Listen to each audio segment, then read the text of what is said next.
m'entendez bien et que vous avez accès à ma présentation. Je vais être relativement succinct parce que beaucoup de choses ont déjà été dites, il me semble. L'important est sans doute d'insister sur l'interdépendance de nos secteurs.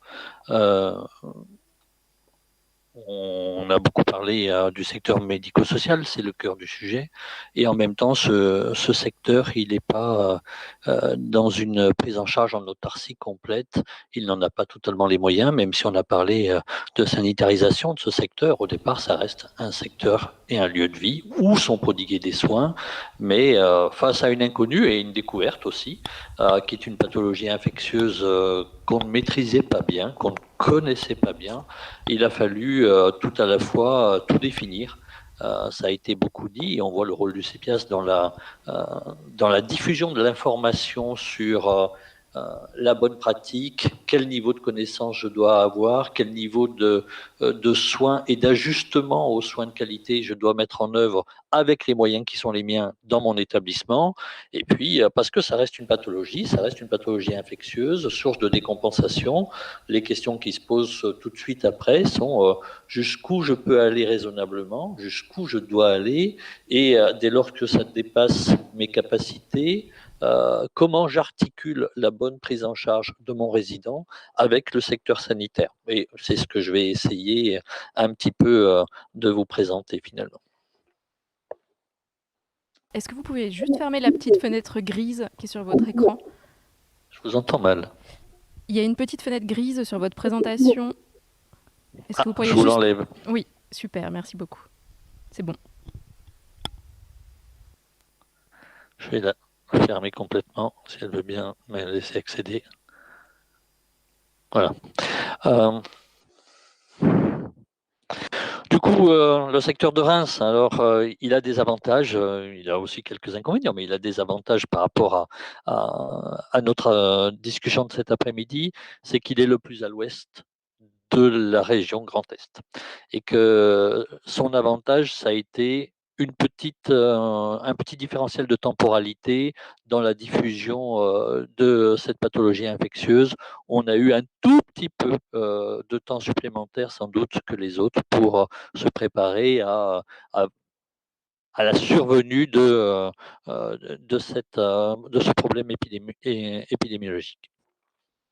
Mais effectivement, dans notre région, nous disposons de beaucoup de secteurs médico-sociaux rattachés directement au centre de soins qu'est le CHU de Reims, ou rattachés à d'autres secteurs, mais qui sont retrouvés un peu isolés et qui nous ont sollicités pour savoir finalement, face à une situation particulière de leur établissement, comment gérer au mieux tel ou tel résident ou comment articuler au mieux la gestion des résidents au secteur sanitaire le plus proche.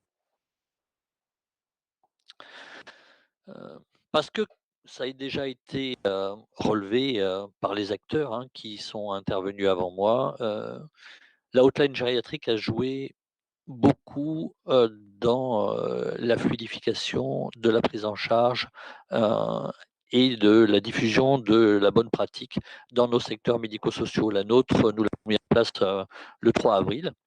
Avec finalement d'emblée ça a été notre volonté parce que c'était compliqué de définir quel était le juste besoin, une hotline gériatrique basée sur une astreinte d'un gériatre, 24 heures sur 24, 7 jours sur 7. On avait bien la perception que les soignants intervenant la nuit en EHPAD étaient souvent isolés, parfois démunis, avec quand même des interrogations. Il fallait qu'ils puissent se joindre tout de même à un professionnel du soin pour soit les conforter vis-à-vis d'une prise en charge sur laquelle ils s'interrogeaient, soit les assister sur la meilleure modalité à mettre en œuvre et jusqu'à aller au conseil de transfert lorsque nécessaire. En dehors de cette astreinte téléphonique, on a mis en place très tôt les téléconsultations, téléexpertises. Et là, j'allais dire que la phase 1 de cette épidémie a eu un avantage. Je ne dis pas que c'est un avantage pour toute la population. Ça a été un avantage organisationnel dans la stratégie de prise en charge. C'est que très tôt, nos établissements sanitaires ont arrêté toute l'activité non indispensable, laissant tout de même, des capacités médicales notamment, que de se déporter sur d'autres activités. Ça a été notamment le cas pour renforcer les secteurs sanitaires en moyens médicaux nécessaires, puisque lorsqu'on crée des secteurs Covid, les moyens nécessaires médicaux en surveillance, ajustement devaient être renforcés. Ça a été aussi, la possibilité pour nous, en tout cas gériatres, d'investir des champs, qu'on n'a pas forcément au quotidien, l'astreinte, quoique celle-là, on pourrait quand même la maintenir, mais aussi déporter des moyens médicaux sur des établissements clusters en grande difficulté. Et dans notre proximité, 2 établissements ont bénéficié, d'un renfort d'un mi-temps PH, pour, les aider à passer un cap très difficile. Je ne suis pas sûr qu'en phase 2, j'aurais eu les moyens forcément de faire ça, puisqu'on a maintenu nos activités, de pratique quotidienne. De ce point de vue, c'était quand même plus difficile. Et puis, cette activité, déportée aux EHPAD, on l'a pas menée seule. Certes, les gériatres, au tout début, les centres médico-sociaux sont quand même passés par le centre 15 et très vite, parce qu'on avait des contacts, nous, quotidiens avec le centre 15, on a pris la décision de dire: «Ben non, finalement, ils nous appellent nous, d'emblée et après nous, on renvoie, une information au centre 15 lorsqu'il y a besoin d'un transport médicalisé», notamment, puisqu'on ne le gère pas en direct. Et puis, dans les autres ajustements rendus nécessaires par notre organisation, même si elle s'est fait un peu, rapidement, on peut faire le constat que ça a été dit, je crois, par, l'oratrice précédente, un établissement sanitaire a sa propre organisation. Le mien, CHU, un gros établissement, des établissements pavillonnaires, la gériatrie est finalement, positionnée sur un des établissements pavillonnaires. Dans le cadre de la nécessaire maîtrise du risque de diffusion infectieuse au sein d'un établissement sanitaire, a été fait le choix très tôt, de circonscrire les patients pris en charge au sein de l'établissement principal. Et finalement, dans cette stratégie, la gériatrie ne prenait pas en charge de patients Covid. C'est difficile d'articuler une bonne prise en charge médicale.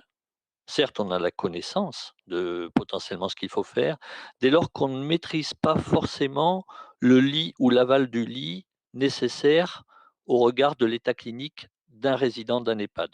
Heureusement, la pratique clinique de mes collègues de médecine interne a très vite été confrontée à des prises en charge de patients, avec troubles neurocognitifs majeurs, déambulants, soit en tout début, soit en sortie de Covid, qui leur posaient d'énormes problèmes dans leur secteur. Et puis, on a convenu qu'il était sans doute raisonnable, malgré la bonne maîtrise du risque de diffusion infectieuse, que d'ouvrir un secteur Covid en gériatrie, ce qui nous a permis, nous, en tant que gériatres, d'intervenir dans la cellule de crise, pilotée par l'établissement CHU, et que de faire valoir les difficultés, de nos établissements médico-sociaux de rattachement au sein de cette, structure de crise. Comme quoi, pour bien piloter, il faut tout de même être un des acteurs, reconnus dans la prise en charge de la pathologie qui est pilotée. Une fois qu'on a dit ça, l'astreinte, elle a permis, des contacts quotidiens avec nos centres de rattachement, les identifications des résidents suspects, identification des résidents, positifs, clinique, de ces résidents et évolution clinique pour qu'on puisse identifier sur le secteur sanitaire des lits en pré-réservation sur des patients dont on voyait que leur trajectoire allait conduire à une hospitalisation. Voilà un petit peu pour, ce qui concerne cette organisation sanitaire. Heu, le but, était aussi de pouvoir définir avec, les acteurs du soin au sein des structures médico-sociales, quand solliciter, la hotline, quelle information amener? Quelle est l'information pertinente pour que le gériatre, au bout du fil, puisse donner, une stratégie d'ajustement de prise en charge?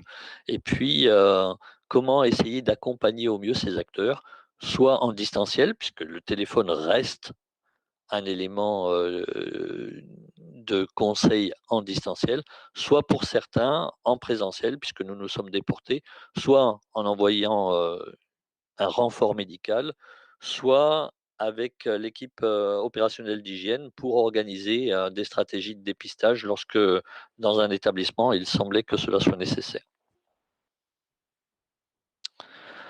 Ah, du coup, cette organisation, elle permettait aussi d'avoir un accueil, un accès rapide et organisé au dossier de liaison unique par la coordination gériatrique pour essayer d'ajuster au mieux le bon conseil, tant thérapeutique lorsqu'il n'y avait pas encore une décompensation qui justifiait une hospitalisation, soit un conseil de transfert et une organisation de ce transfert lorsque nécessaire.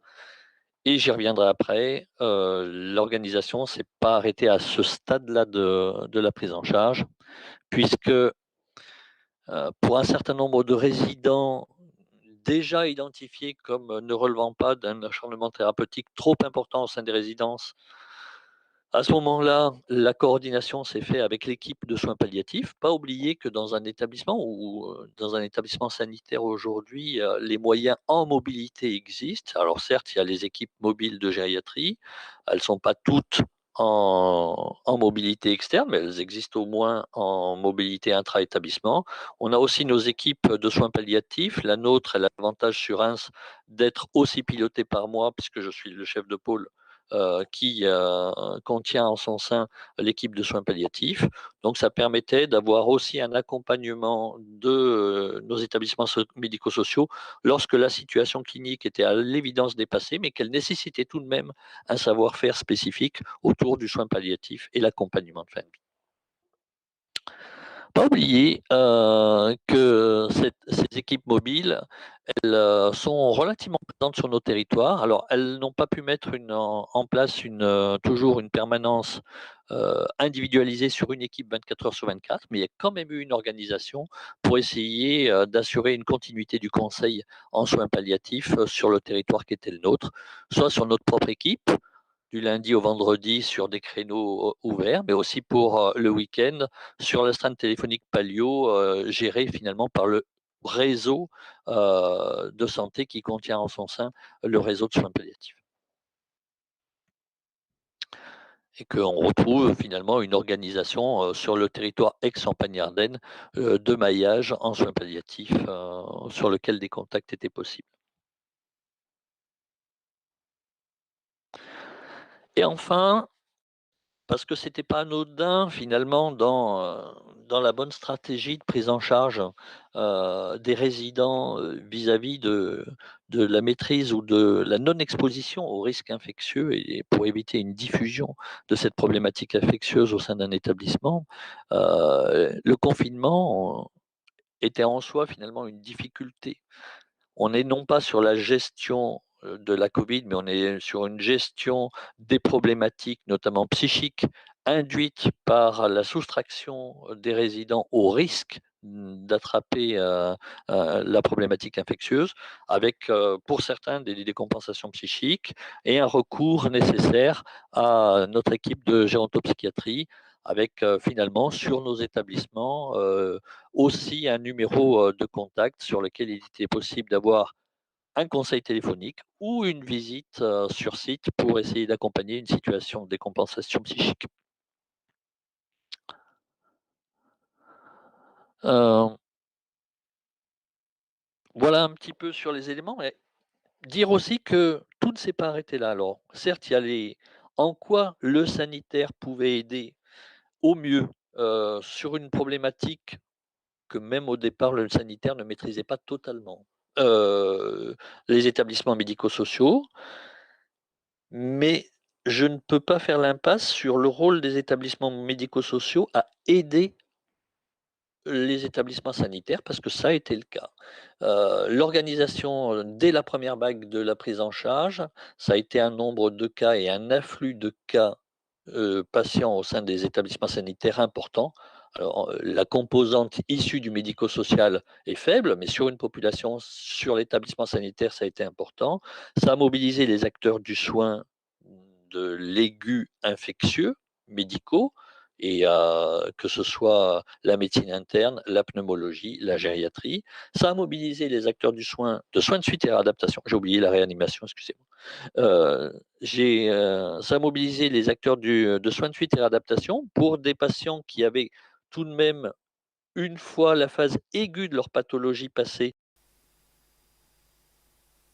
fatigabilité qui nécessitait une prise en charge en soins de suite et réadaptation. Et on a eu quand même une aide importante des structures médico-sociales pour essayer de fluidifier notre sortie de soins de suite et réadaptation, que ce soit pour des patients non Covid ou pour des patients en post-Covid, et ce afin de faire en sorte que l'établissement sanitaire ne soit pas, soit toujours en mesure de répondre aux besoins de la population. Et que ça, c'était aussi un point important que je souhaitais pouvoir signaler. Enfin, la gériatrie ou l'organisation que je vous ai présentée, elle s'est pas mise en place, toute seule, hein. Elle a été mise en place en coordination avec nos ARS. J'avais moi des contacts très réguliers avec, notre ARS sur la diffusion des informations qui étaient faites au secteur médico-sociaux. J'ai envoyé quelques documents qui me semblaient pertinents à notre ARS pour diffusion s'il, pensait que ça pouvait compléter l'arsenal de connaissances des structures médico-sociales. Et puis, nos ARS nous ont sollicité parfois sur des situations où ils sentaient des difficultés. C'est d'ailleurs là où on a envoyé quelques moyens médicaux, dès lors qu'on pouvait, le faire dans nos organisations sanitaires. Voilà sur ce que je pouvais vous présenter, de l'organisation, de la gestion de cette crise sur, le centre de Reims et puis, s'il y a des questions, j'essaierai d'y répondre au mieux.